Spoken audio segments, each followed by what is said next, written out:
자, 도제제도요. 시범제도랑 도제제도는 비슷합니다. 많이 비슷합니다.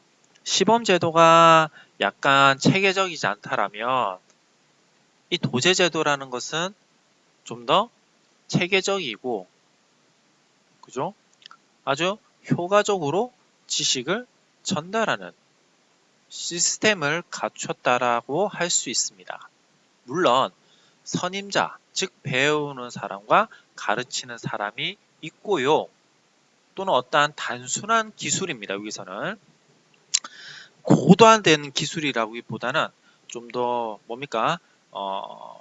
조금 첨단 기술이라기보다는 어떤 뭐 가죽을 뭐 만든다라든지 또는 구두를 만든다든지 또는 말 발굽을 만든다든지요. 뭐 이런 것들처럼 조금은 그렇게 고도의 기술이 필요하지 않는 이러한 것들을 가르치는 교육 내용으로 하고 있습니다.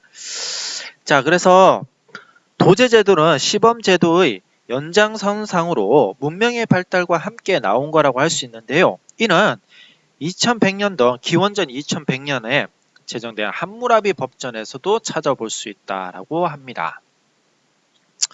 자, 교재의 51페이지 네 번째 줄을 볼까요?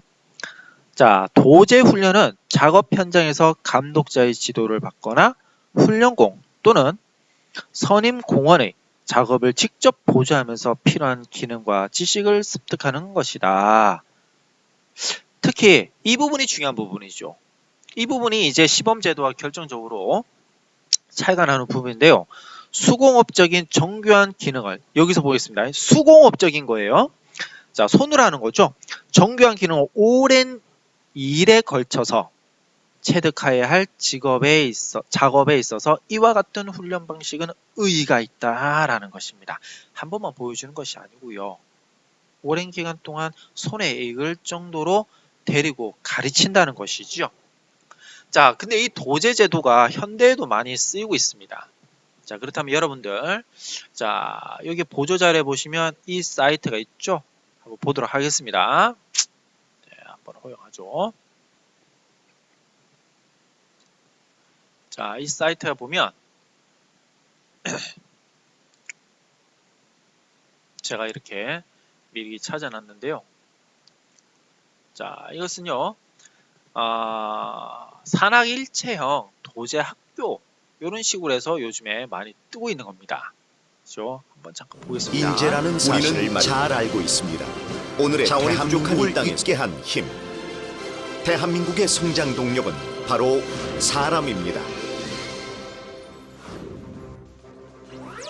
일터를 오가며 숙련된 장인에게 기술과 직업인으로서의 소양을 배우는 도제교육제도.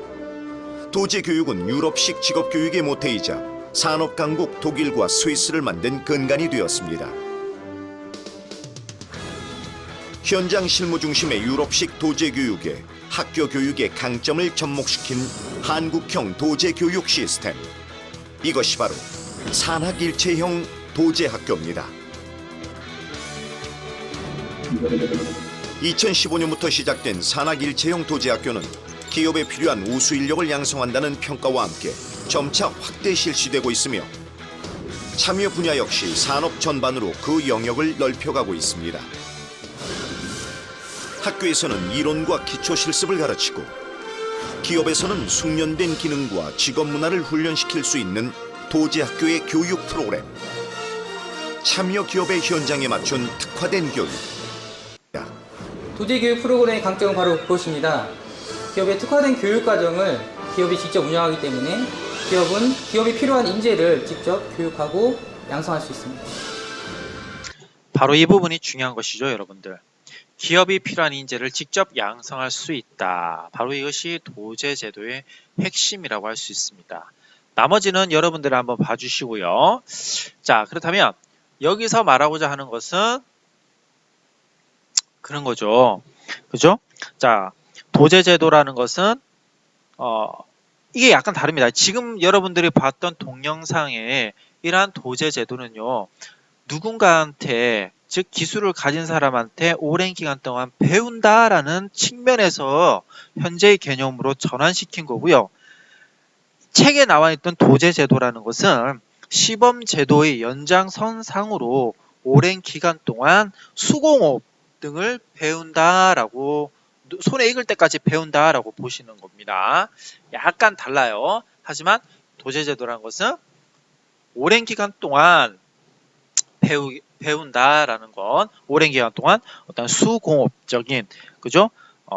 숙련공이라든지 성인 공원들에게 필요한 기능과 지식 등을 습득할 때까지 배운다라고 알아두시면 됩니다. 그 다음에 길드 제도 보겠습니다. 이게 이렇게 발전되고 있는 겁니다, 여러분들.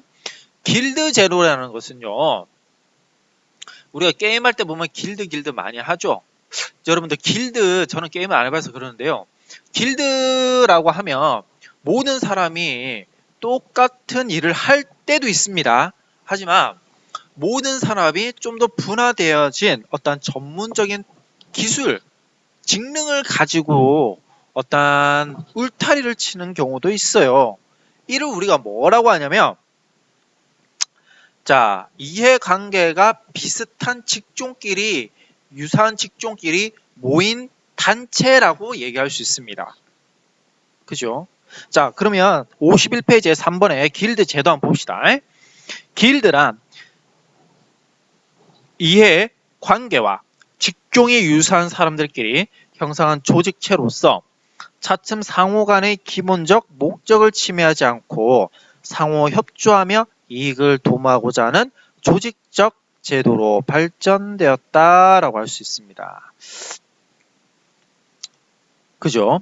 자, 근데요, 이 사람들은 또 계속 읽어 가보겠습니다.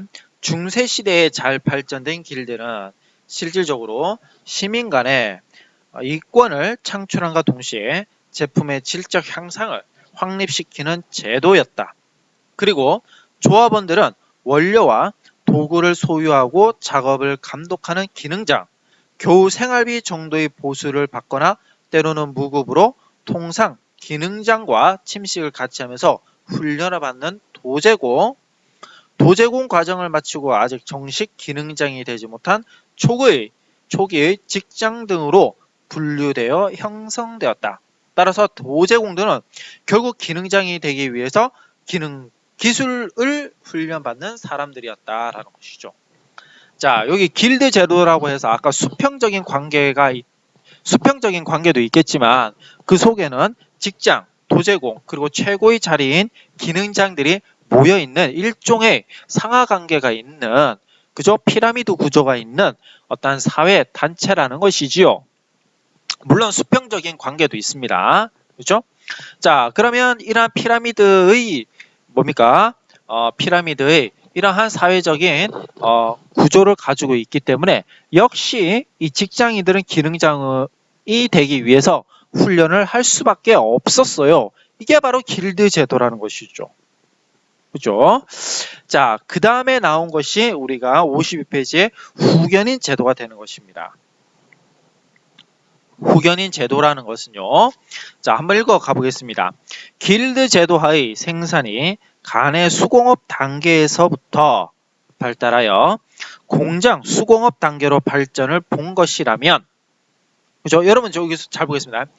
시범 제도, 도제 제도에서 길드, 도제는요, 뭐였습니까? 이것은 수공업이죠, 수공업. 다시 요거 한번 자 보죠. 자, 길드 제도는요, 이건 수공업이었어요. 그죠? 수공업이었습니다, 이게. 그죠? 자, 산업화가 되면서 이제 후견인 제도가 되는데, 그죠? 자, 이게 여기서는요, 잠깐만요. 여기서도 수공업이고요. 여기는 수공업인데 이게 공장제 수공업입니다. 대량 수공업. 여기는 수공업을 떠나서 대규모입니다. 대규모. 제조공업으로 바뀌는 거예요. 그죠? 다시요. 여기서는 예를 들자면 여기서는 가발 하나를 만드는 겁니다. 가발 하나만 한 땀 한 땀 만드는 거고, 길드 제도에서는 가발을 여러 사람들이 나누어서 분업을 해서 만드는 거고, 물론 손으로 만드는 거죠. 여기에서는 어떻게 되는 거야? 가발이 기계로 만드는데 그 기계를 어떻게 되는 거죠? 그죠? 다른 사람 그 가발을 어떻게 합니까? 가발 만드는 기계를 관리하는 거죠. 다 여기 봅시다. 이 차이가 있습니다, 여러분들. 산업하고요. 여기서는 사람이 만들고요. 여기서는 기계가 만드는 걸 사람이 관리하는 겁니다. 다시요. 여기서는 조금 나눠보겠습니다. 그렇죠? 여기서는 사람이 만드는 거죠. 여기서는요, 기계가 만들기 시작하는 겁니다. 그렇죠? 여기서는 기계가 만드는 거죠. 기계가 만들고 사람이 통제하는 거죠. 그죠? 그럼 여러분들 여기 이렇게 발전되어 가신다는 거 알 수 있겠죠? 이렇게요. 자, 그래서 계속 읽어가 보겠습니다. 자, 두 번째 주보다 후견인 제도는 공장 수공업 단계로부터 대규모 제조 공업을 거쳐 근대적 공장 제도로 옮아가는 과정에서 발전된 기능 및 기술 훈련 제도이다라는 것입니다. 그래서 이 제도는 동력 기계의 발명과 산업혁명으로 농업 경제가 공업 경제로 이행되어 제조 공업의 양상이 기계의 전문화 및 분권화로 변화됨에 따라 입직 노동자는 뭡니까? 직업에 처음 들어간 사람이에요. 현장에서 작업을 협조함과 동시에 어느 정도 전문적 기능 기술을 습득한 직장의 지도를 받으며 기능 기술을 습득해가는 훈련 제도인 바. 자, 다시 여기 보겠습니다. 이 말이 무슨 말이냐면, 여러분들 여기에 후견인 제도에 있는 사람이요, 처음부터 기계만 딱 공부한 사람은 아니에요. 이 사람은요, 예를 들자면 이게 가발을 어떻게 만드는지 알고 있는 사람이고요. 가발을 만드는 기계에 대해서 이제 그 기계를 전문적으로 다룬 사람한테 어떻게 다뤄야 되는지도 복합적으로 추가적으로 배우는 겁니다. 여기서는요. 이해가십니까? 그죠? 기존의 지식에 더하여 지식이 더 추가적으로 배우게 되는 것이죠. 그죠? 이런 것들이 이제 발전되어서 직업교육 제도로 나아가게 되는 건데요. 자, 직업교육 제도 한번 읽어보겠습니다. 자, 읽어보겠습니다. 학교 교육은 원래 18세기 중엽 성직자 교육을 위해 설립되었는데, 우리나라도 그렇죠? 우리나라도 어떤 학교가, 그죠? 동문학당이라든지요, 유경공원, 막 이런 것들을 어떻게 보면, 동문학당 이런 것들은요, 뭐 배제학당이라든지요, 어떻게 보면 선교사들에 의해서 뭐 맨 처음에 이렇게 교육이 시작된 거라고 볼 수 있습니다. 성직자 교육이 점차 발전되어 도제제도에서의 교육 방법만으로 충분하지 못할 정도로 고도의 기술이 요망됨에 따라 수명의 신입 학생 집단으로 특수 학교 교육의 분야별로 발전되었다라는 것이죠. 다시 말하자면 직업교육 제도라는 것은 이제 우리가 분업화도 많이 일어나고 고도로 필요한 기술들이 많이, 예를 들면 이 가발 같은 것도 보겠습니다. 계속 여기는 대량 생산인데 이 소규모 소량 다품종의 가발을 만들 수 있겠죠. 그죠? 헤어스타일을 이제 다양하게 만들 수 있지 않겠습니까? 그럴 경우에는 이제 헤어스타일에 대한 교육도 또 받아야 되는 거예요. 그러면 이것들을 이제 체계적으로 가르치자라고 하는 거죠. 아하, 가발에 대해서 뭐 직모라든지 또는 가발을 만들 수 있는 기계에 대해서도 배우고, 이제는 그러한 가발이 실질적으로 두상에 따라서 달라질 수 있는데 헤어스타일도 이제는 가르쳐야 된다라는 것입니다. 이런 것들을 체계적으로 만든 것이 직업교육제도예요. 이해가십니까? 직업교육제도가 여기 있는 도제제도라든지 길드제도라든지 후견인 제도처럼 특정한 것들을 나타내는 것은 아니에요. 이렇게 직업훈련을 하는 전반적인 시스템을 직업교육제도인데, 근대에 이르러서 이것이 체계적으로 완성되었다라는 말입니다. 20세기에 이르러서 이제 직업훈련제도가 유럽에서는 생기게 되었는데요. 두 번째 문단 보겠습니다. 직업훈련제도는 노동조합의 강력한 지지를 받아 법률적으로 입법화가 되었다. 다시 여기서는요, 교육 시스템이 완료가 된 것인데 반해서 여기서는 교육 시스템에 이것을 보장해 주기 위한, 그죠? 교육 제도 보장을 위한 법제화가 된 것이에요. 법제화가 된 것을 우리가 직업훈련 제도화가 되었다라는 것입니다. 여러분도 어떻게 보시면 어떤 직종에 일을 하게 되었을 때는 항상 훈련을 받습니다. 직무훈련요. 이것은 의무적으로 받아야 돼요. 예를 들어 보겠습니다. 우리가 간호사들도 어떻게 됩니까? 그죠? 어떤 뭐 새로운 약을 어떻게 뭐 해야 되는지, 의무 보건 기록 같은 거 어떻게 작성해야 되는지 이러한 교육을 받거든요. 교사도 마찬가지예요. 학생을 어떻게, 폭력 사태를 어떻게 대응해야 될지에 대한 직무 훈련을 계속 받습니다. 어느 직종이든지 다 그렇습니다. 이것들은요, 법제화가 되었기 때문에 가능한 것입니다. 그죠? 자, 계속 가보겠습니다. 19세기 중엽까지는 초보적 수공업 훈련소가 대부분이었다. 그러나 20세기를 전후하러 하여 경영 규모가 급격히 확대되고 직능 분화가 급속히 시스템에 따라 종래의 단순한 지도 체제에서 전문적이고 조직적으로 본격적인 현대적 직업훈련 제도가 발전하게 되었는데, 그 다음부터 쭉 읽어가 보겠습니다.